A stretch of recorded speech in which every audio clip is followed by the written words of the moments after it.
It's ஷக்பா with love. சுவையாகவும் ஆரோக்கியமாகவும்.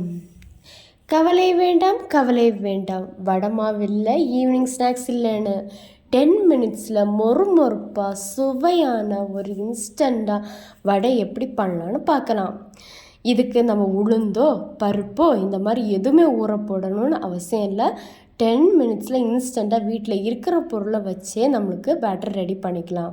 வாங்க வடை செய்ய போகலாமா? ஃபர்ஸ்ட் ஆஃப் ஆல் அவல் 2 மினிட்ஸு தண்ணியில் ஊற போட்டுக்கலாம்.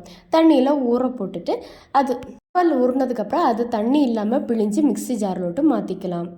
இப்போது மிக்ஸி ஜாரில் தண்ணி இன்கேஸ் ஆட் ஆகிருந்துச்சுன்னா ரொம்ப கொலன்னு தண்ணி ஆகிருக்கும். ஸோ அது வேணாம் நம்மளுக்கு. கடலை மாவு 2 ஸ்பூன், கார்ன்ஃப்ளவர் மாவு 2 ஸ்பூன், மிளகுத்தூள் 1 ஸ்பூன், மல்லித்தூள் 1 ஸ்பூன், உப்பு, தயிர் இதெல்லாம் சேர்த்து வச்சு அரைச்சிக்கலாம்.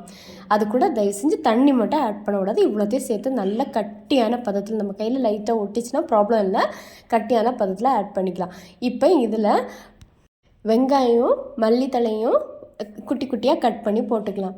இப்போ கையில் கொஞ்சமாக எண்ணெய் தேய்ச்சிட்டு இந்த மாவை வடை ஷேப்பில் தட்டி எண்ணெயில் போட்டுக்கலாம்.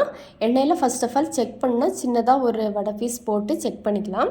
இப்போ நல்ல வடை மொறுமொறுப்பாக நல்லா வந்துருச்சு. இதை நம்ம இன்னொரு சர்விங் பிளேட்டில் மாற்றிக்கலாம். இப்போ நம்மளுக்கு 10 மினிட்ஸில் மொறுமொறுப்பான மசால் வடை ரெடி ஆகிடுச்சு. அதுவும் அவலில் ரெடி ஆகிடுச்சு.